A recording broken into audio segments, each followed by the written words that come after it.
역사의 주관자 되신 하나님을 찬양합니다. 그 하나님이 내 인생을, 내 가정을, 내 일터와 사업을, 주의 교회를 지금도 눈동자와 같이 지키시고 인도하심을 믿고 감사, 찬양, 영광을 돌려드립니다. 그 인도하심 가운데 우리에게 기도라는 놀라운 영적 무기를 허락하시고 말씀이라는 크신 선물을 허락하여 주시고 성령 충만이라는 놀라운 하나님의 은혜를 허락하여 주시니 감사, 찬양, 영광을 돌려드립니다. 그 하나님의 크신 선물을 오늘도 누리고자 새벽을 깨웁니다. 주님께서 오늘도 이 새벽 시간 가운데 하나님을 바라보는 당신의 자녀들에게 이 영적 무기로 우리에게 이 하루도 삶의 예배드리기에 부족함 없는 은혜 내려 주시옵소서. 감사드리오며 이 모든 말씀 주 예수 그리스도의 이름으로 기도합니다. 아멘. 오늘 우리 주신 하나님 말씀 다니엘서 8장 1절에서 14절까지 말씀입니다. 다니엘서 8장 1절에서 14절까지 말씀 한 절씩 교독하실 때 살아계신 하나님의 음성을 들으시기 바랍니다.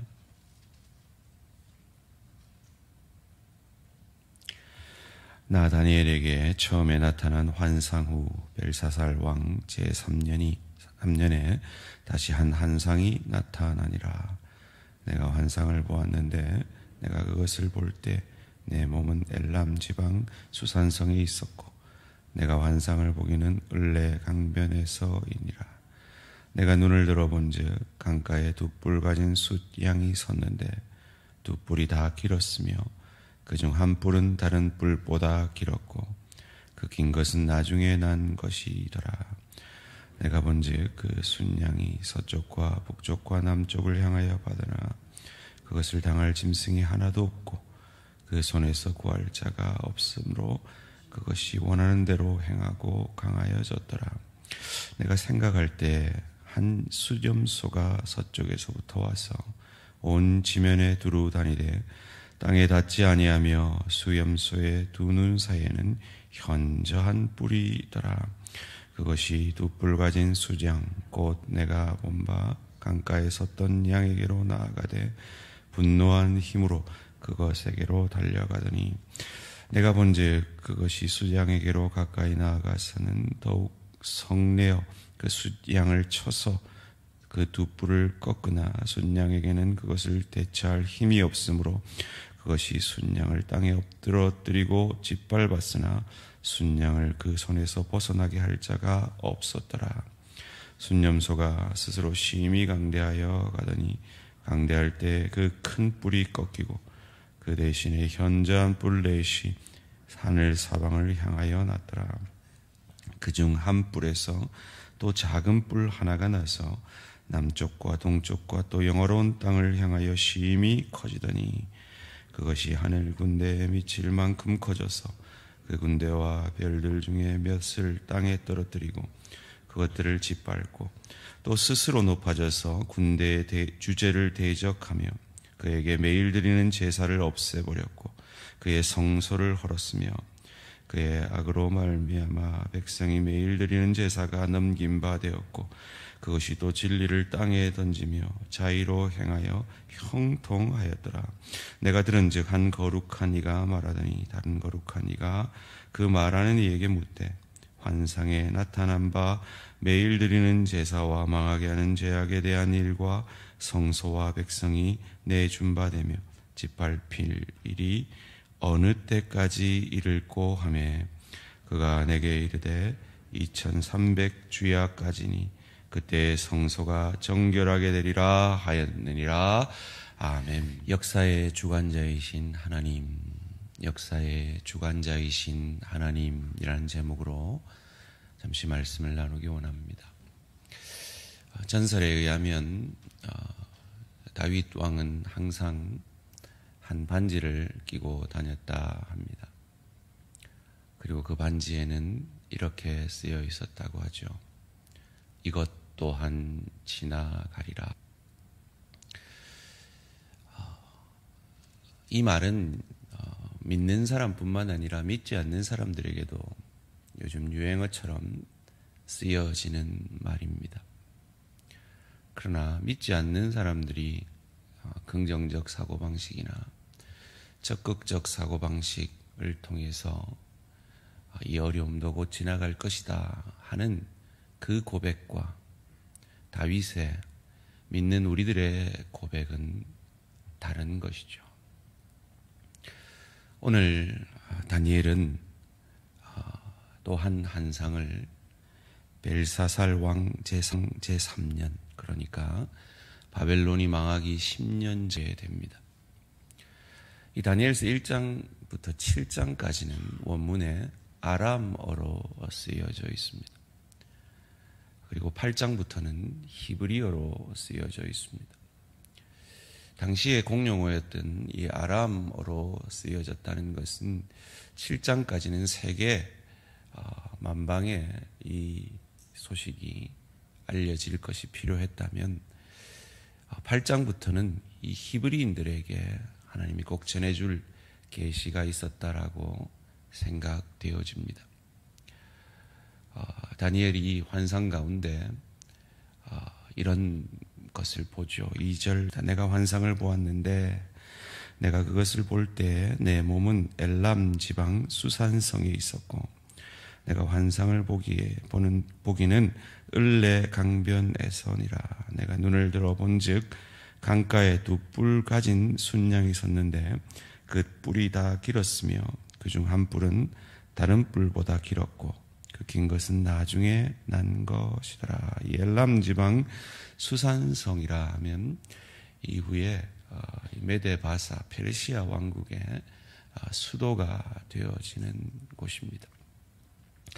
뜬금없이 이 다니엘이 그곳으로 그의 몸이 옮겨졌다는 그 환상을 통해서 권력이 이동주죠. 메데바사 왕국에 대해서 예언하고 있는 것입니다. 메데라는 한 뿔과 바사라는 한 뿔. 그런데 이 바사가 더 긴, 더 강한 나라였고 결국은 페르시아로 하나가 되어지죠. 이 역사를 보면 메데 왕 아스티아케가 그의 측근들에게 살해를 당합니다. 그리고 그 측근들은 이유를 알 수 없게 그들의 군사를 이 바사 왕 고레스에게 바쳐버립니다. 그래서 페르시아가 되죠. 그 역사를 너무나 세세하게 오늘 이 환상은 우리에게 보여주고 있습니다. 그래서 혹 자유주의 신학자들은 이건 다니엘 시대에 쓰여진 책이 아니라 그 후에 모든 역사를 다 아는 2세기에 어느 사람이 쓴 글일 것이다 라고 추측할 만큼 오늘 이 다니엘이 꾼 꿈은 너무나 세세하게 앞으로 일어날 역사에 대해서 바벨론이 망하기 전 10년 전에 보여주고 있습니다. 이어지는 5절 말씀 가운데 메데바사를 이어서 나타날 헬라 제국을 또한 이렇게 보여줍니다. 내가 생각할 때 한 순념소가 서쪽에서부터 와서 온 지면에 두루다니되 땅에 닿지 아니하며 그 염소의 두 눈 사이에는 현저한 뿔이 있더라. 여기서 현저한 뿔은 알렉산더 대왕을 상징하죠.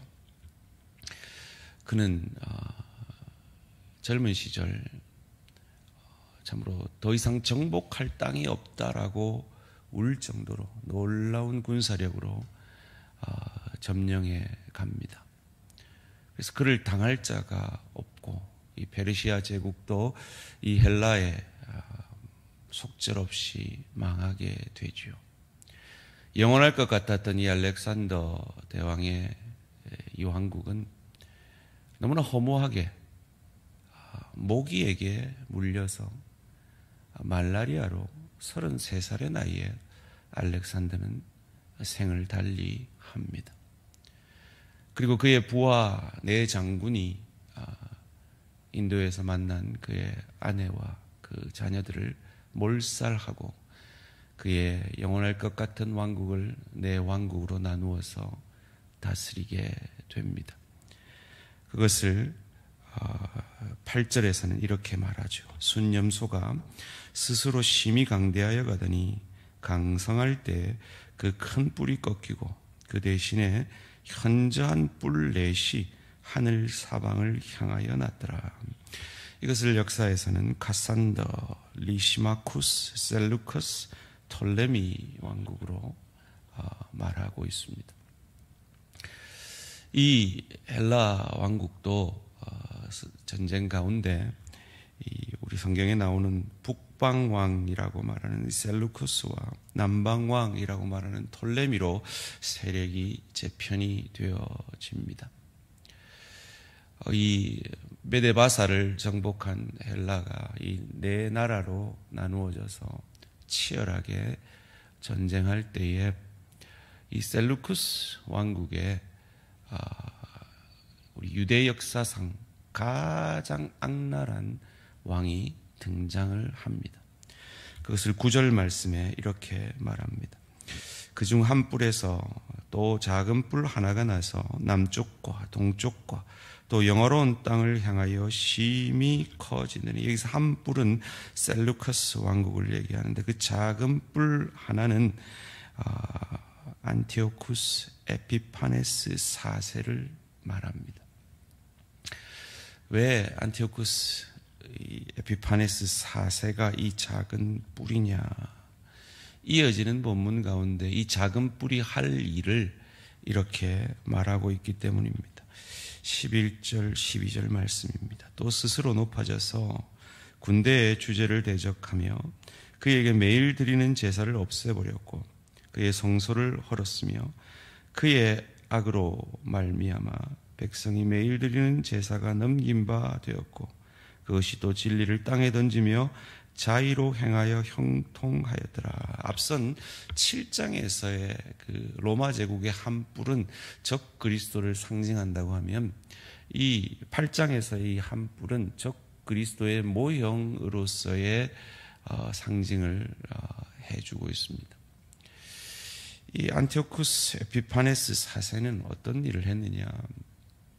이 북방왕이 이 헬라 제국을 통일하기 위해서 남방 왕 톨레미를 치러 갑니다.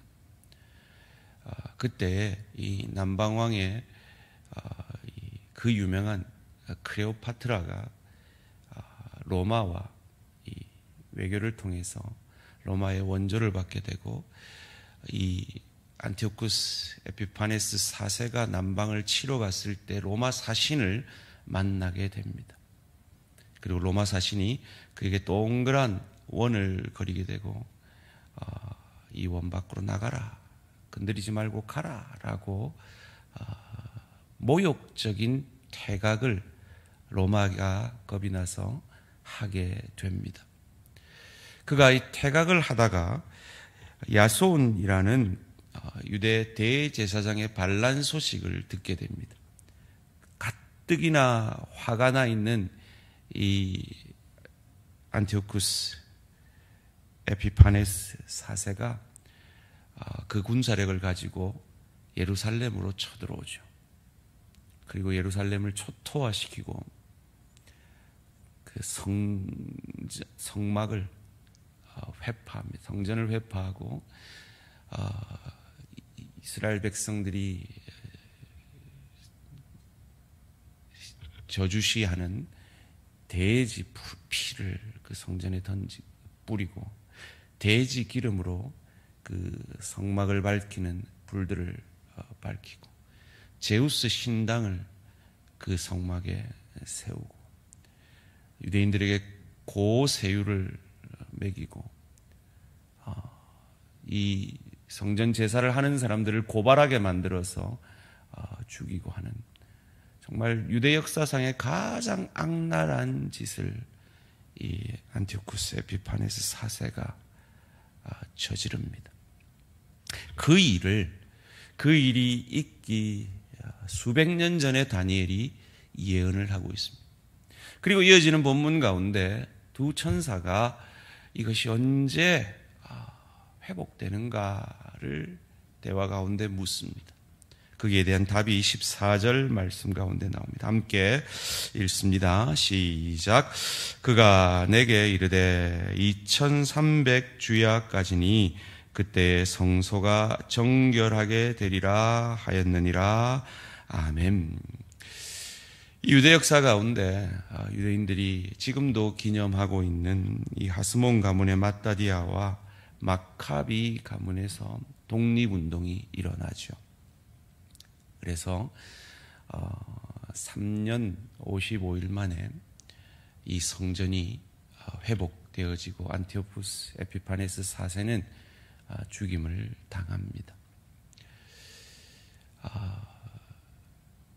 이것을 통해서 오늘 이 다니엘서의 1차 독자인, 여전히 포로 잡혀 있는 암담한 현실을 살고 있는 그들에게 다니엘은 오실 메시아 그리스도를 바라봄으로 지금을 견뎌내라라고 가르쳐주고 있는 것입니다. 다윗이 이것 또한 지나가리라라고 그가 당했던 미친 척하지 않고는 살아낼 수 없는 그의 현실 속에서 그는 세상 사람들이 말하는 긍정적 사고방식이나 적극적 사고방식이 아니라 그의 피에서, 그의 가문에서 자손으로 오게 될 메시아 그리스도를 믿음으로 바라봄으로 그의 현실을 견뎌내었던 것입니다. 그리고 오늘 포로 잡혀서 그 현실 속에 있는, 그 암담한 현실 속에 있는 이 다니엘서의 1차 독자들에게도 그 소망을 다니엘은 이 환상을 통해 전하고 있는 것입니다. 그리고 그 오실 메시아가 저와 여러분의 주인으로 이미 오셨음을 우리는 믿고 알고 있습니다.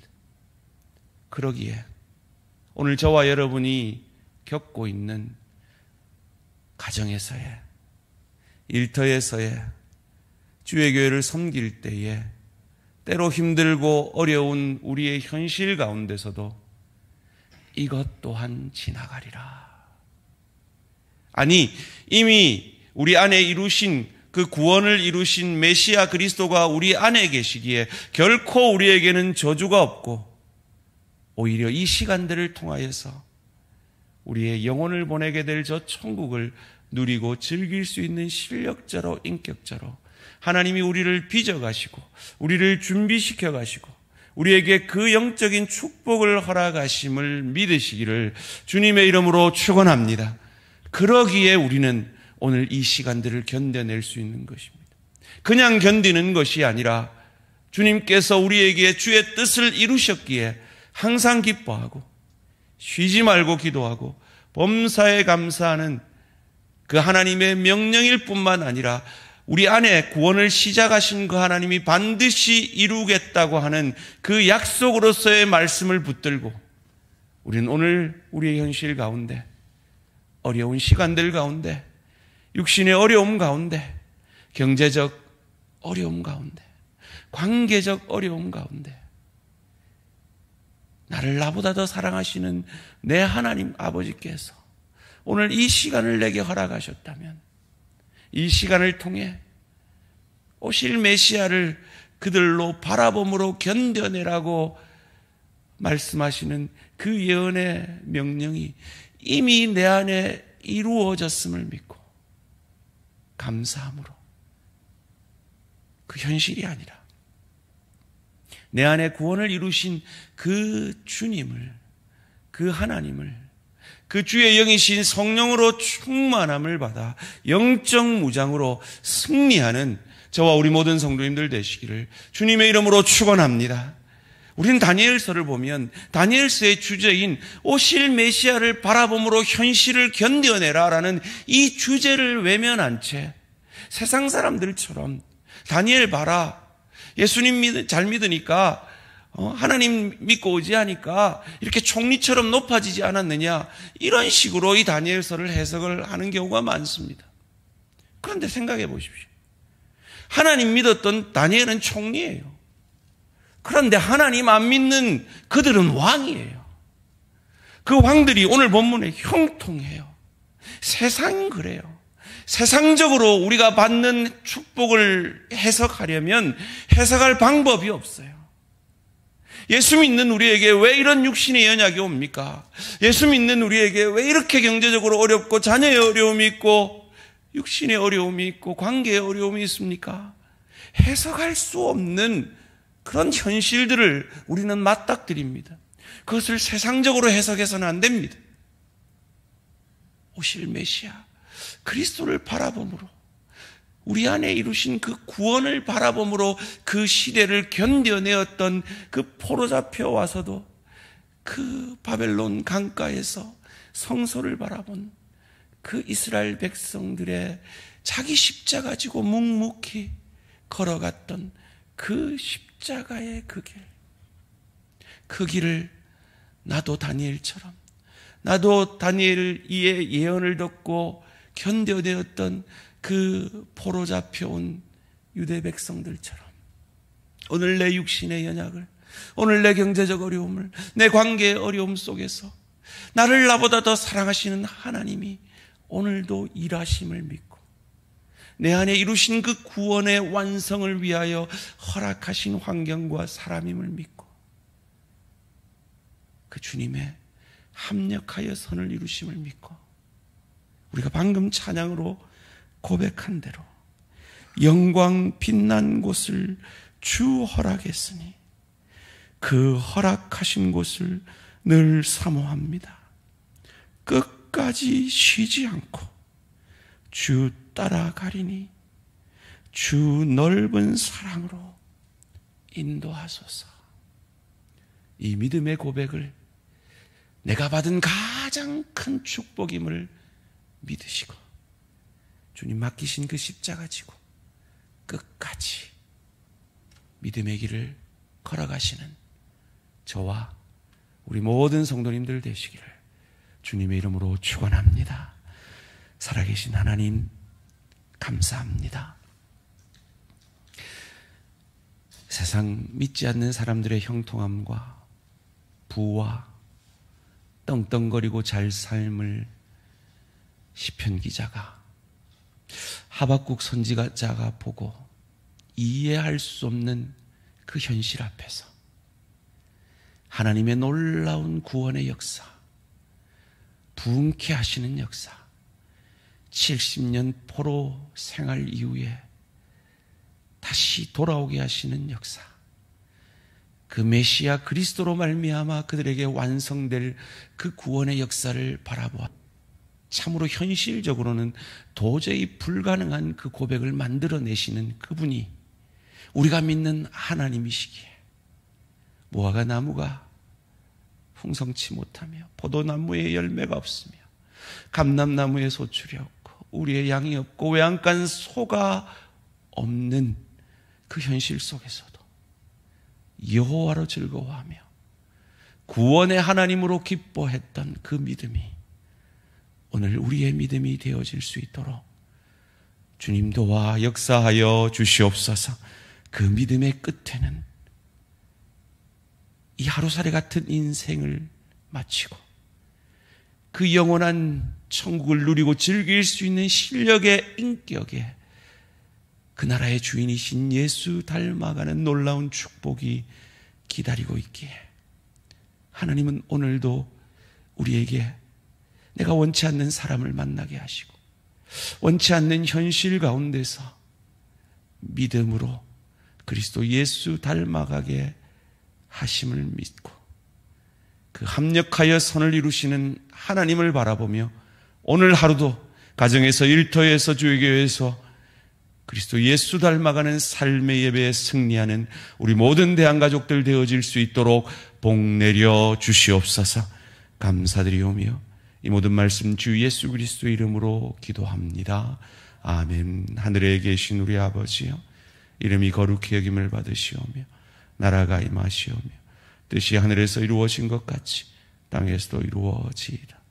오늘 우리에게 일용할 양식을 주시옵고 우리가 우리에게 죄 지은 자를 사하여 준 것 같이 우리 죄를 사하여 주시옵고 우리를 시험에 들게 하지 마시옵고 다만 악에서 구하시옵소서. 나라와 권세와 영광의 아버지께 영원히 있사옵나이다. 아멘. 오늘 하루도 승리하시기 바랍니다.